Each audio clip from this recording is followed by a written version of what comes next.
रमैया बाबा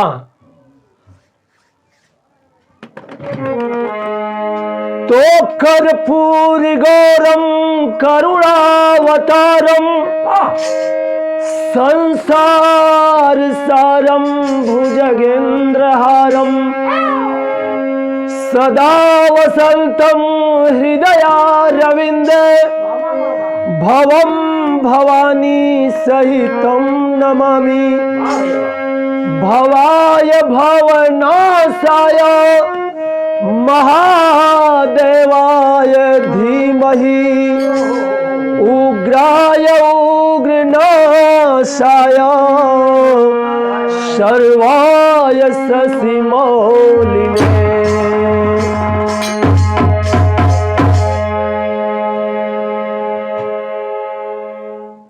बिरहा में तनी भॉइस दहल करें यार, लोकगीत में भॉइस चल रहा होता है एकदम उधारी लेके आ बिरहा में नगदों नहीं मिलत।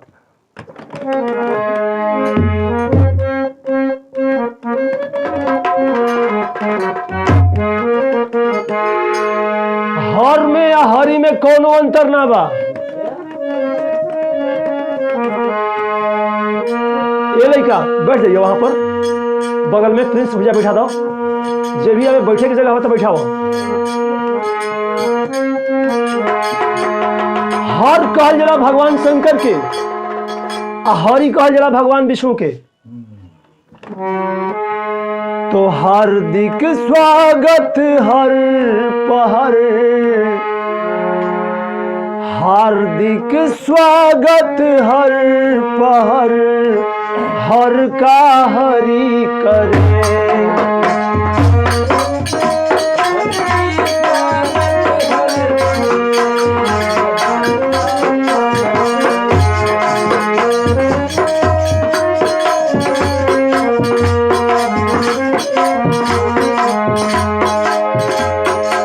हार्दिक स्वागत हर पर, हर का हरि करे।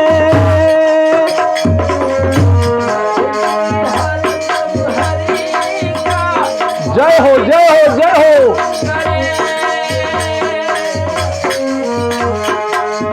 हर हर बम बम बोल बम, हर हर बम बम बोल बम, ईश्वर से स्वर भरे।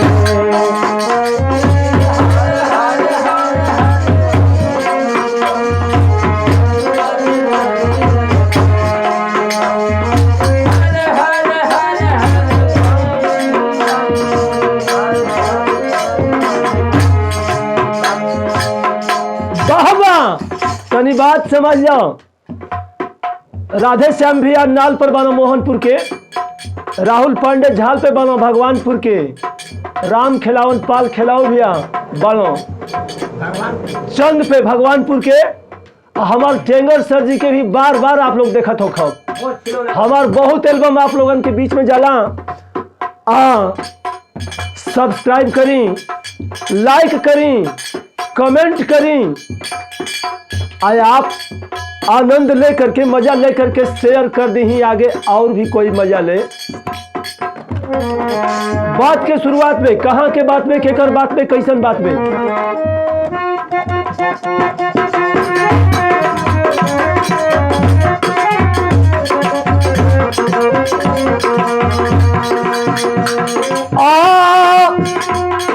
बॉर्डर पर बिहार यूपी कुसहारे गो गाँव रहल, बेटा से नाती अमृत लाल तिवारी नाम रहल।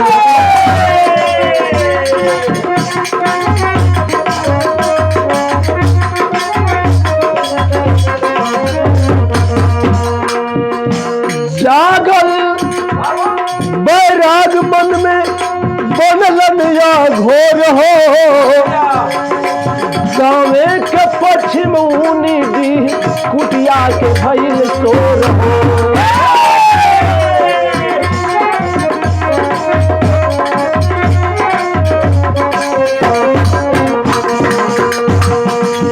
आओ घर बाबा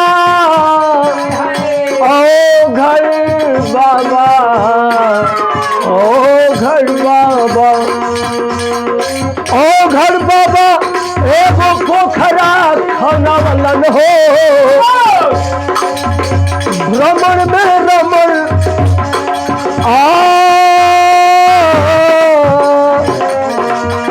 राम राम पवलन हो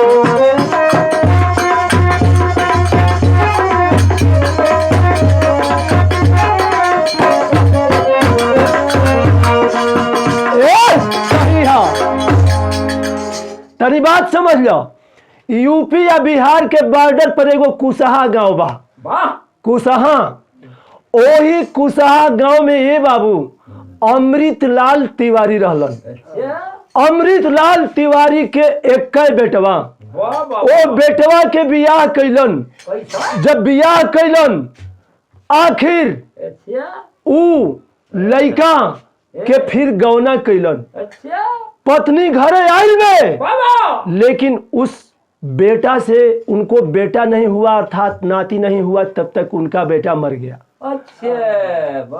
अब भइल का कि उनके अब यह दुनिया से विरक्ति हो गई कि दुनिया 2 नंबर के बे तो 2 नंबर के चीज कबो काम ना दिला थे आज ओ घूम घूम करके खेलाओ भैया धीरे धीरे भ्रमण में भगवान के नाम पे खोज करे लगलन भगवान के नाम जपे लगलन आज जब भगवान के नाम जपे लगलन ओ घड़ी भइल का तो ऊ भगवान के नाम धीरे धीरे जपना शुरू किए धीरे धीरे भगवान के ऊ पा गइलन मतलब सिद्ध हो गइलन। ए बाबू घूमते घूमते ओ कुशहा गौवा के पश्चिम और एगो पोखरा बा ओ पोखरवा के नाम लोग उनीडीह कहेला उनीडीह पोखरा पे आसन मरलन हम आ धीरे धीरे राम नाम में इतना रम गइलो कि उनके लोग रमैया बाबा कहे लागल धीरे धीरे औरत लोग एगो गीत गावेला उहे तरज बा खेलाऊ भैया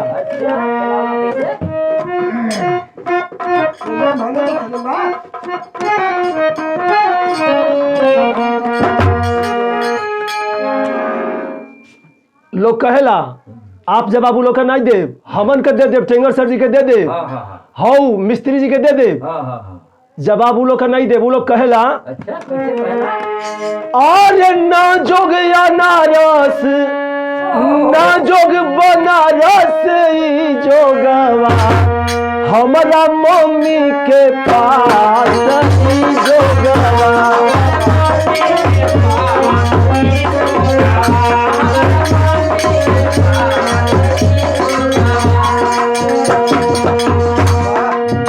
कौन जोगवा ऐसन जोगवा दिहा मोरिया मधुला सारी खींचो हमार दूल्हा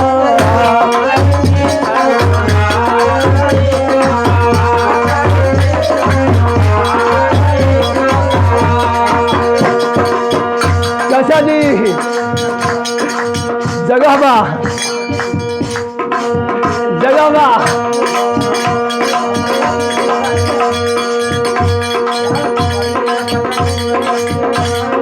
आपके जगह चाचा जी है जो बा तो यही से करी हम राधे श्याम भैया फटाफट जवाब दे देना हमनी के जेकर जवाब देवे के बा ओकर जवाब नहीं दी हाय देखी आज रमैया बाबा कैलन है का ना जोग या नारस ना जोग बनारस ई जोगवा श्री राम जी के पास ई जोगवा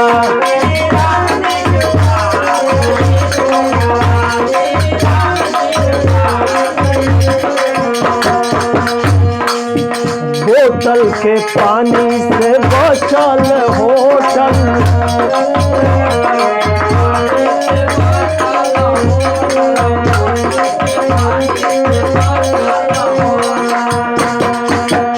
राजा जी देखल करो तू टोटल।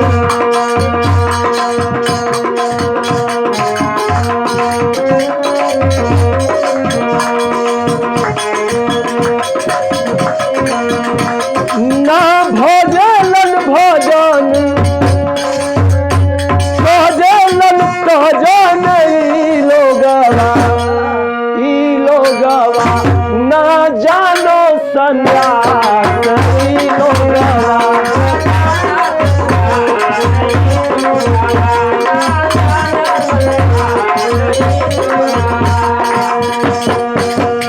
तनी बात समझ लो, रमैया बाबा कुशहा से गईलन बनारस घूमे।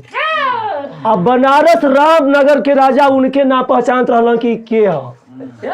और एक बोतल दारू लेहलन साधु जी, और वो दारू ले करके आ जाके राजा के मरण मुँह पे एक बोतल। राजा घबरा करके कहता है कि कहाँ का पागल आकर मुझको मार रहा है, पकड़ो इसको, दंड दिया जाएगा। अब पकड़ के जब रमैया बाबा के तो दारू मरलन है, दारू के बोतल से तो दारू के उनके गंध है। लेकिन कहलन रमैया बाबा कि तू हमके काहे पकड़वला ह?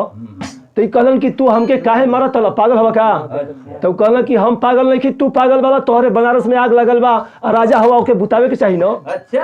कि हम फेंक के बुतौली हम। आ जा करके होटल में पता लगा लो। होटल में 2 आदमी के भेजवा के पता लगौलन। होटल वाला बोलस कि हमार बस के चीज ना रहे, आग लागल ह, लेकिन एक के बेरी बूत गई ह। उतना पर भी राजा ना समझलन। लेकिन राजा कहलन कि आपन पता बताई। कहलन कि पता हमार तू का जनबो, तू खुद ना पता बड़ो। आज धीरे धीरे राजा रामनगर के राजा के रमैया बाबा थोड़ा थोड़ा माने लगल। इसे क्यों कहना कि सरकार अगर भूल चुक होके तो क्षमा करी। तो क्षमा बड़े को चाहिए, छोटन को उत्पात। बड़े लोग क्षमा करते हैं, छोटे लोग उत्पात करते हैं। तो इस तौर पे अब वो रमैया बाबा आ गईलन कुशहा में। और जब कुशहा में अलन तो उनके रामनगर राजा से कीना राम बाबा मंगलन एगो हाथी। हाथी से भेंट करे आ गई ना कुशहा में। कुशहा में रमैया बाबा का चेला बोलता है कि बाबा हो कीना राम बाबा हो तुम क्या? तो ये डंडवार पर बैठ के मुंह धोत रहलन। कहलन कि करे किनवा है आवता हाथी से, हमसे मिले। डंडवार से कहलन कि आए तू चल ना। डंडवार भी बाबा को बैठाए हुए लेके चल दिया। ओनी समय के बाद मिलल का बिरहा में टेरी के अंदाज बा।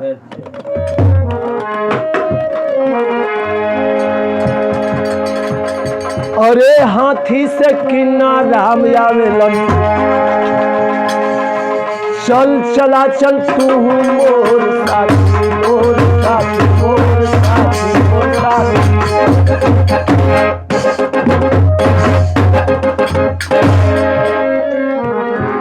दरबार चल दे बा। ओनी समय किनाराम बाबा कोचवान से कहलन कि कारे जल्दी बैठाओ हाथी के। हाथी बैठावल गई। आ तुरंत ओजा से दौड़ के अलन। कहलन कि रमैया जी कलयुग है। डनवार से कहलन रमैया बाबा की जाहो जगह पे चल जा, कीनाराम कहत हो कि कलयुग है। डनवार जा करके जगह पे सट गया। अच्छा जगह से अरे बाबा बाबा ये बाबा, बाबा बाबा ये बाबा, बाबा बाबा नया काम बनवला, मोर मन न मनवला ये बाबा।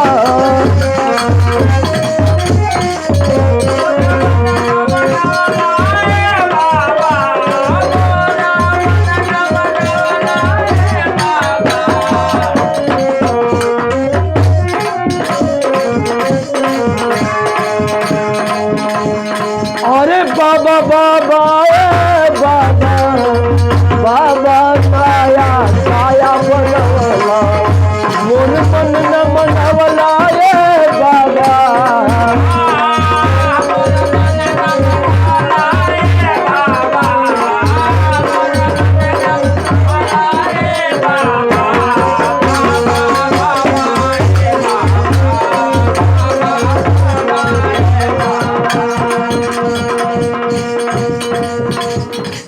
बात समझ लो। बनारस से जब कुशहा आ गइलन, किन्नाराम बाबा भी देख के चल गइलन। किन्नाराम बाबा, रमैया बाबा सीनियर रहलन। रमैया बाबा किनवा कह देत रहलन, लेकिन किन्नाराम बाबा रमैया जी से बेसी नहीं कहत रहलन। तो इससे पता चला कि किन्नाराम बाबा जूनियर थे, रमैया बाबा सीनियर थे। और सब अघोर पंथ वालों की एक ही बात होती है, मतलब एक ही रास्ता होला कि भग में लिंग, लिंग में पारा, जो राखे वो गुरु हमारा। अमर बीज का ज्ञान जो शिष्य सुनावो तो ही, लघु विशाल नहीं कछु, तुम आत्मरत हो ही। मतलब लोग मूल पकड़ लेते हैं, भूल को छोड़ देते हैं। उ लोग में हमन में अंतर बा। हमन के भूल लोग पकड़ लेला, मूल जे पकड़ाई उसे डर लगी। आ उ लोग मूल पकड़ लेला, भूल ओला से उ लोग के डर लगेला। आखिर देखें तो उ रामनगर के राजा के भगमानी एगो नर्तकी रहली, नाचे वाली रहली। उनके पता लगल कि हवाई रहा बाबा दारू का बोतल फेंक रहा, आग बुता रहे। राजा के इन पूछे गली, वो राजा का बहुत बढ़िया नाचे वाली रहली, नर्तकी रहली। धीरे धीरे भइल का कि उनके कोढ़ होखे लगल, कुष्ठ होने लगा। और जब कुष्ठ होने लगा तो राजा के भी अब मन उनके नचावे में लागत होगत ना रहे। दरबारी के भी कम, दरबारी लोग भी सोचते थे कि वो न आए। धीरे धीरे वो आता पता पूछे लगली। वही दरबार में गईली, कहली कि सरकार वो एगो बाबा आई रहो बिहार से, उनका अता पता कौन जानता नहीं जा। धीरे धीरे कोई बता दे कि तो कुशहा के रमैया बाबा रहो ना। अच्छा, वो पता लगाते कुशहा में आ गई रमैया बाबा के पास और बोली कि बाबा हम आपे के सेवा में रहो। रमैया बाबा कहल कि हमारा सेवा में का करेलू हो, अब तू हमरों के भंग करबू, आ बाकी सबके देखे वालन के सुने वालन के तंग करबू। गाँव के बात बा, आ गाँव वाला रोज चिढ़ावत सुन कि आ ये घड़ी बाबा का सधुआई तो और चमकल बा। खिलाऊ भी हंस दिल हो, वो पूरा गांव के गांव, पूरा कुशहा गांव जवार लगल हो से कि साधु जी का ये घड़ी सधुआई चमकल बा। वाह बाबा, ये घड़ी सिद्धि प्राप्त हो गई। लोग कहता क्या कहता,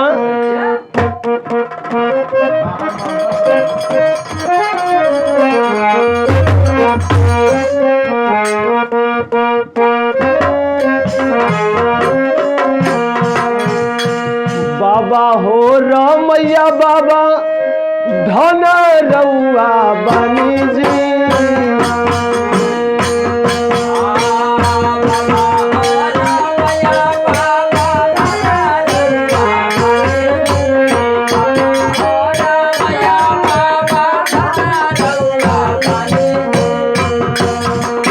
बनल ठनल एगो मैया रखले बानी जी।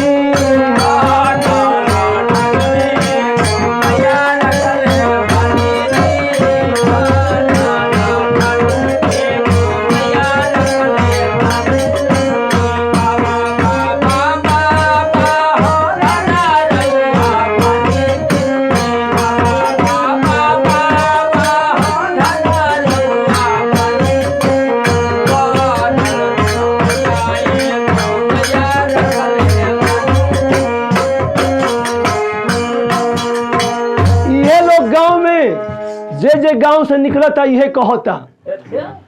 उ बाबा सोचलन कि एक तो ये सब गांव के आदमी बड़न, गांव के लोग बचपने से हमके देखले बा, सुनले बात, आखिर हम कुछ हो जाई। तो ई लोग तो उहे समझता जवन हमके बचपन से लोग देखले बा। दूसरी बात, भगमानी से कहना कि भगमानी अब तू चल जा। ओ भगमानी कहती है कि बाबा मैं तेरे सेवा में आई हूँ। वो तो कहलन कि ठीक बा, हमार सेवा तू करो। उसको गर्भ था, गर्भवती थी। वो गर्भ लोग देखते थे और सुंदरता काफी थी। जब दरबार की बेस्या थी तो लोग गर्भवती देखकर कहते थे कि वाह बाबा वाह। बाबा कहलन कि तो बड़ा मुश्किल भइल पूजा पाठ करे में। दूसरी बात, जब वो पूजा करे चलन तो ये गजल गाने लगती थी। कहना कि देखो ये मुजरा मत करो। आई दरबार राजा के नहीं हो। बेस्या बताई है, भगमानी बोली है कि राजा के दरबार ना हो, ये महाराजा के दरबार हो। ओइसन ओइसन राजा तो वो बिगड़ला पर नहीं होला सन, बनला पर होला सन। आप नियन राजा तो बनल बिगड़ल सबकर होलो। तो वो कहलन कि ठीक बा गजल मत गाओ, अब कुछो गावे के होखे तो हम पूजा कल ही तब गाओ। जब वो नहाने चलते थे तो उनका कपड़ा खींचते थे। कलन की ठीक बा फींचो, चुपचाप शांति से फींचो, लेकिन हमारा केहन गजल मत सुनाओ। हम कहता ही ना कि रामनगर के राजा हम नहीं हैं। ओ बेस्या बोली है कि आप तो तीनों लोग के राजा हैं और रामनगर की राजा की क्या औकात है। लेकिन कहलन की देखो तोहार कोह ठीक हो जाई तो चल जीबू न। तो वो कहली कि अब रउआ जानी भगवान जानो, हम नहीं जानत कि अब क्या हुई। तब तक एक दिन गा रही थी, कपड़ा खींच रही थी, गा रही थी, कपड़ा खींच रही थी। वो है मुजरा दरबार वाली। तब तक रमैया बाबा मरलन है 1 लात। जब 1 लात मारे ओ गिर पड़ती है उसी उनडी पोखरा में। जब पोखरा में गिर गई लिया निकला ताली, जब देखा ताली सब में कोढ़ खत्म। 1 लात में उनकर सब में कोढ़ खत्म हो गई। ओ कहली कि बाबा अब तो चमत्कार हो गई। कहला कि चमत्कार तो हो गई, अब तू जल्दी भाग वही दरबार में नाच, तो के इनाम दी हसन, हम लाते दे। तो वो कहली कि जब आपके लाते से हमार सुधार बा, आपका लाते खाई। आखिर वो नहीं गई। जब नहीं गई बाबा सोचलन कि बड़ा ठीक बा। कहलन कि ठीक बा भगवानी, ऐसा बात बा कि तोहरा रहला से हमार बेइज्जती बा, तोहरो बेइज्जती बा। आई समाज ह, गांव ह, गिराव ह, कोई चैन से नहीं रहे दही। तो भले हमनी के ठीक बनी जा, लेकिन सब बकबक कही तो दिमागवा तो ने हो जाई। लेकिन यहाँ तक बात मिली है कि किन्नाराम बाबा एगो जग करत रहलन। आ रमैया बाबा पहुंच गए खप्पर लहले। खप्पर लहले उनकर चलन से भेंट हो गई। तो कहलन कि अरे सुन किनवा के वसन कारे हई हमार भर दसन तब जाई। तो ई लोग चेला लोग गैलन ह ले आके चावल दहन 1 सूप। उनके खप्पर में वो चावल सूख गया। जब चावल सुखा गई चेला लोग का हवा खराब। तो कहलो रमैया बाबा की कारे ई जग करत वसन की नौटंकी करत वसन की नाटक करत वसन। ई का जग करत वसन, हमार खप्पर नहीं भरल सन, ई कौन जग है रे। किनाराम बाबा के पास कुछ लोग गए, कहे कि बाबा एगो हैसने आज बनो आ रउओ के अटपट बोलता न। किनाराम बाबा पूजा पर बैठे रहलो। कहल कि वो रमैया जी आ गिला न, तू लोग कुछ मत बोली है, जौन कुछ बोलन तू लोग चुपचाप सुनी हो, हम पूजा करके आओ तनी उनकर खप्पर में देहल जी। तब उनकर चेला लोग कहना कि बाबा पूजा करके आओ तनी। तभी अपन खूब बोल रहा बनो कि झूठे के नाटक नौटंकी तोहनी के चलाता। है एगो हमार खप्पर नहीं खसन भरत रे। जग के मतलब होला कि सबकर सभी भूखों को भोजन, सभी प्यासों को पानी। ई तोहनी के कौन नौटंकी के कहानी के लिए बड़ा सन। तब तक किनाराम बाबा पूजा कई के आ गेलन। फिर चावल मंगलन, कहन कि लेवा लोग हो। लिया करके 1 मुट्ठी गिरौलन। जैसे ही गिरौलन वैसे ही वो सूख गई धारा। वो धारा चलल और उनके खप्पर में सुखा गई। इनकर धारा चले लगल और उनके खप्पर में सुखाए लगल। धीरे धीरे 1 दिन, 2 दिन, 3 दिन पूरी भारी भीड़ खड़ी हो गई। पूरे चौहद्दी के लोग जुटने लगे कि रमैया बाबा के खप्पर में वो टिकते नहीं खे। किनाराम बाबा को मुट्ठी से धारा रुकते नहीं खे। वही समय बतलावन जाला। किंवदंती लोग बोलते हैं कि स्वामी दयानंद सरस्वती या नरेंद्र नाथ जी विवेकानंद जी सुने और सुनलन। तो वो लोग अलन कहलन कि बाबा ये आप लोगन धन्य बानी, ई का करत हैं? आप लोग मदारी देखावे आइल हैं दुनिया में कि कल्याण करे आइल हैं? आप लोग अरे ई कैसे कोई कम होई? ऐसे कि जे देवे वाला बा उहे लेवे वाला बा, और जे लेवे वाला बा उहे देवे वाला बा। तो ये आप लोग मने मदारी देखावे आइल हैं कि दुनिया के कल्याण करे आइल हैं? तब रमैया बाबा फेंक दिए। अब फेंक दहलन खप्पर के, कहलन कि रहे दे किनवा, न तू कम न हम कम। एहवर के बात एहवर छोड़ी। हाई देखी आज भगवानी से परेशान होके रमैया बाबा कहाँ चलन कुशाह से।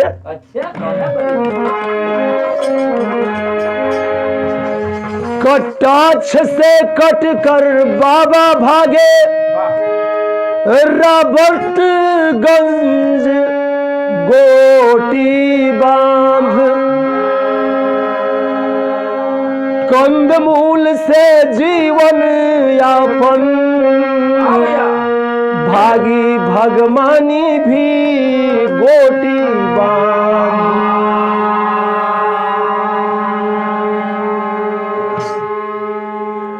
एक दिना अवधि राति के भगवानी के सुतले वही कुशहा उनी डीह पोखरा पे कुटिया में छोड़लो और रमैया बाबा भाग चललो यही रोड से भभुआ भगवानपुर अधौरा रॉबर्ट्सगंज में गोटी बांध बा।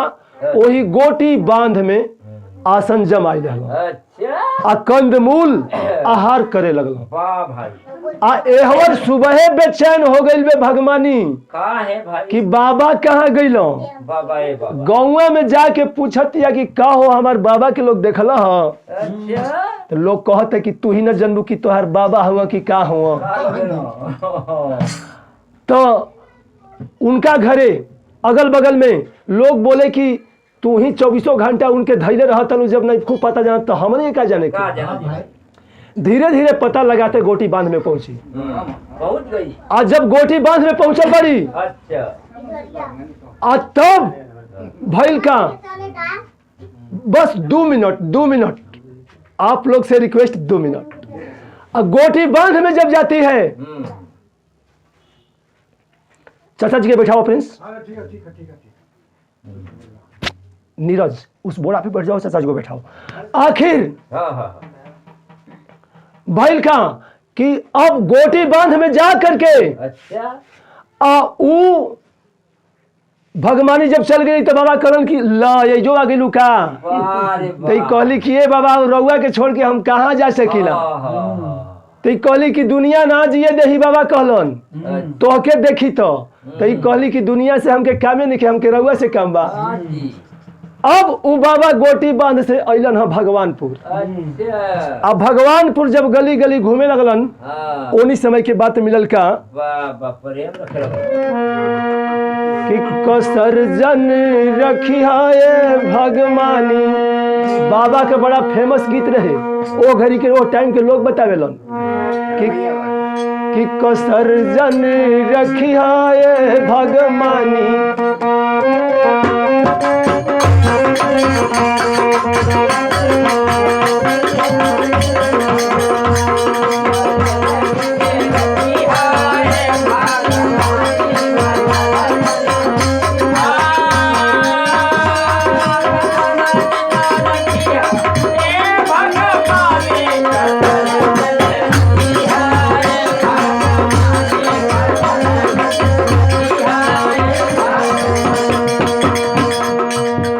पहिले रहलू रंडी पतुरिया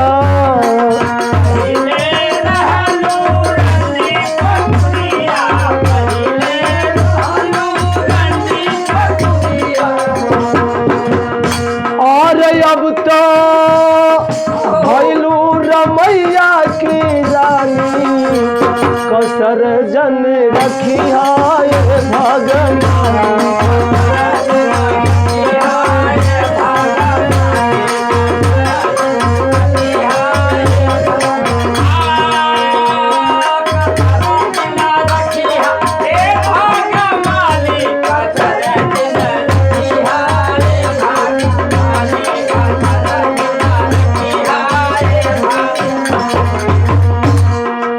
अरे कुछ कैलू तू दिन दोपहरिया अब ना छोड़े भगवानी कसर जन रखिया भगवानी।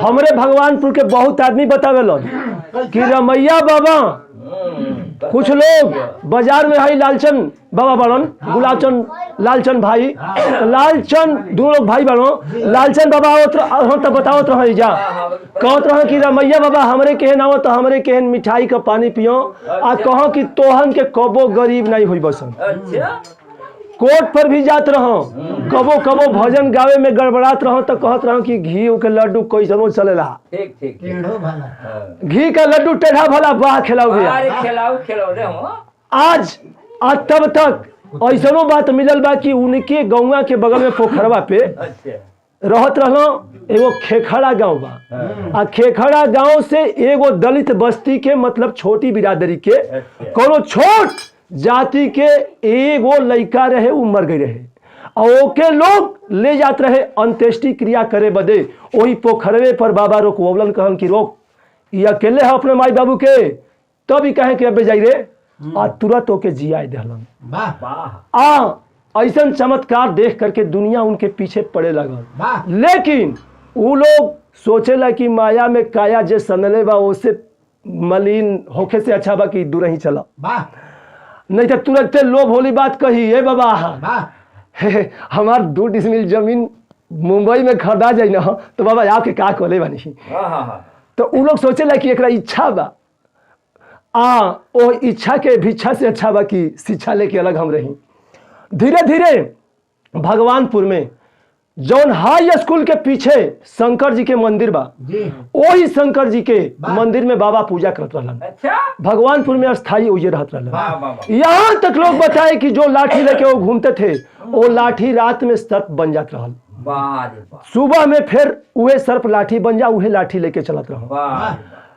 अब ना नाचा ये भगवानी पहले रहलू रंडी पतुरिया अब भैलू रमैया की रानी इहे बजावत चलो आ गावत चलो लोग कहत रहे खंजरी है तो हम चंग ले बानी आ कैसे लोग बजावे कैसे गावे ये तो हम बजौले नहीं खी लेकिन आखिर जब ये करते हुए धीरे धीरे बाबा के अब नजदीक आवे लगल लोग कहल कि बाबा पानी नहीं खे होत तब पानी नहीं खे होत जब लोग कहल तब कहलन की हर कीर्तन करसन वही मंदिर पे लोग हर कीर्तन कइल हर कीर्तन कइल तो हर कीर्तन के अंतिम टाइम आ गइल तो बताने वाला प्रमाण दिया गया बाबू कि एकदम हवन के टाइम हवन होखे में बाकी अभी रहे बाबा बोले कि जल्दी जल्दी हवन करसन रे पानी आवत हो आ तुरंत भंडार कोण वायव्य कोण से थोड़ा सा बादल आया और इतनी वर्षा हुई कि बतलाया गया कि जब लोग भोजन कर ले हाई स्कूल के पिछवाड़े तो उ पत्तल के पानी बहवा के नदी में ले गई उ बाबा कबो कबो तो भगवानी के कहो कि नाच भगवानी तनी तुम मन से नाच दी हो हम मन से बजा दे तनी पानी बरस जाई जी तो चाचा जी वो कुछ वही कुसाहा में ठीक हो चुके रहे कुसाहे में लेकिन अंत तक रह गई संगे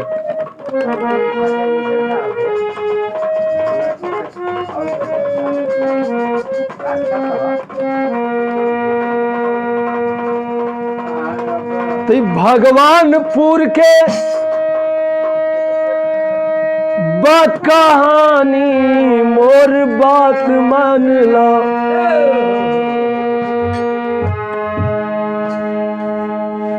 अरे भग में लिंग में पारा संत जाने लन जो राखे गुरु हमारा संत जाने लन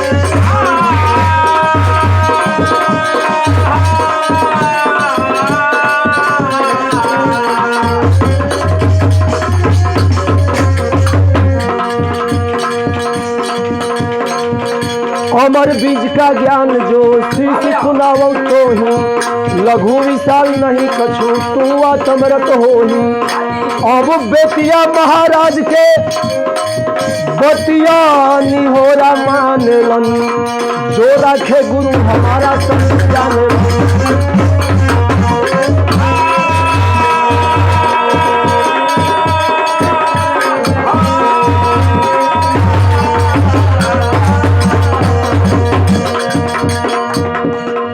तनी बात समझ लो बेतिया के महाराज केहन गइलन बाबा। तो उनका द्वारपाल से कहलन कि जाके बोल दो कि हम भेंट कर चाहतनी। द्वारपाल देखले बा तो कहले बा कि हई लंगोटा लंगोटी लपेटले हमार मालिक कबो भेंट करी। हाँ नहीं उनकर खबर कहले बाबा के बतलाया गया कि 1 महीना ना कोई महीना हो गई और उसे रोज एक बार खबरिया करवा एने ओने घूमे लगा और रोज सुने आ कहियो न कहे। धीरे धीरे यहाँ तक बतलाया गया कि 6 माह पार कई गई। बाबा रोज ओसे कह दे कि एगो आदमी भेंट करी। तो वो जाने कि एक दिमाग उमाग बुझा था कि उल्टा पलटा भइल बा ये अपनहु पिटाई हमरो के पिटवाई। 8 महीना के बाद 6 महीना पार 6 महीना 8 महीना के बीच में बेतिया के महाराज घूमे खातिर अपन रथ पे निकलन। आ जब रथ पे निकलन रथ के आगे पीछे हाथी आ तब बाबा उनके हाथी के आगे एगो गदहा पर बैठ के चले लगलन। हाथी वाला के राजा बोले बेतिया महाराज बोले कि अरे हाथी वाला क्या कर रहा है। हाथी वाला कहलन की सरकार कोनो एगो आदमी बड़न गदहा पर चलता ना हमरा आगे गवा। तो अगही आगे बेतिया महाराज बाबा को पहचानते थे जानते थे अपना गुरु समझते थे और बाबा उनको अपना मित्र समझते थे। बेतिया महाराज कहलन कि कौन ऐसा है जो गधा से नहीं हट रहा है। रथ रोको। हाथी रोकोलन रथ रोकोलन। आ जाके देखलन तो कहलन कि अरे बाबा बहुत भारी गलती भइल बा तब लागता कि रउआ ऐसे चलता नहीं। अब बाबा कहलन कि ना कोनो गलती ना हो। अरे प्रेमी रही तो प्रेम में जीवन भर रही 2-4 महीना क्या कहला।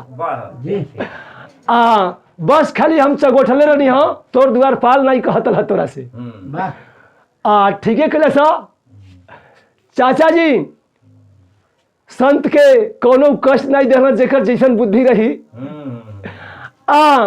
ओकरे बाद ओ गोड़ पर गिरे। गोड़ पर गिरल न कहलन कि बाबा हमरा आगे आगे जौन हाथी चलत बे उहे हाथी आपके गुरु दक्षिणा में हम दे रहल बानी।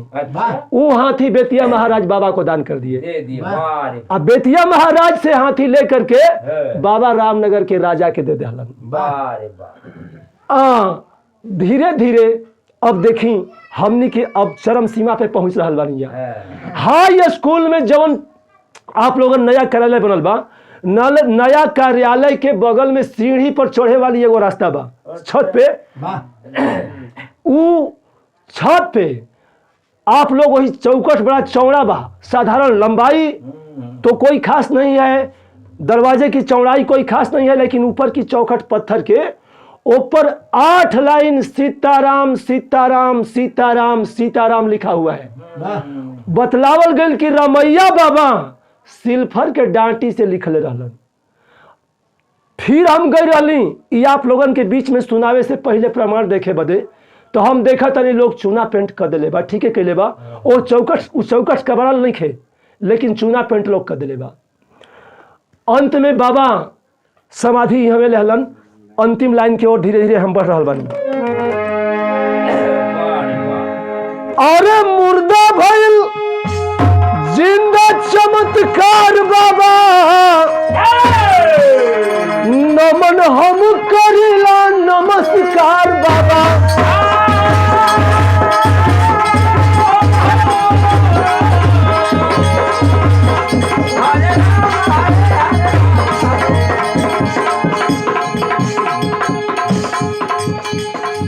खेखड़ा दलित बस्ती के संतान समेत वृद्ध हो कुशहा में भगवानी संगे उन्हीं डीह पे मंदिर प्रसिद्ध हो। अब मुल्ला डूबे लाल चंद्र के पुकार बाबा नमन करिला बार बार नमस्कार बाबा। अरे दिया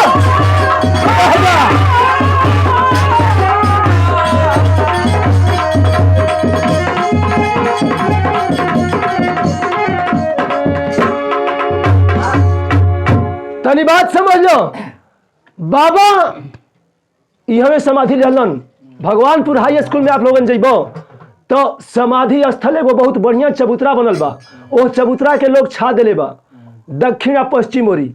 एगो कुआं बा तनी सा हट के, उनके समाधि से तनी सा हट के पूरब ओरी उत्तर ओरी कुआं बा पश्चिम ओरी। आ वही कुआं के आ मंदिर के बीच में एगो खाली घर रहे आवे जाए के।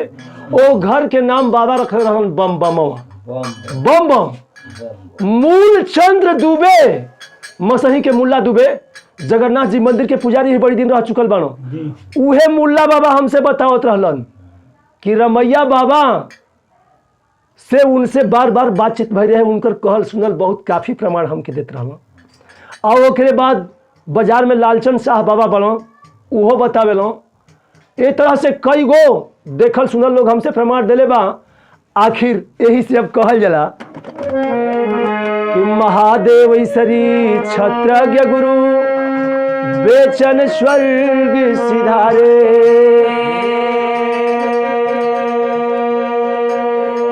अब बुधन चाचा प्रेम चाचा दीनानाथ टेंगल सरजी राधे श्याम खिलाऊ साधु जी हमारे। अरे श्री कृष्ण चाचा जी हमारे। अरे हाथी से किन्ना राम आवेलन, हे भोले और नाम देवा के साथ हाथी से किन्ना राम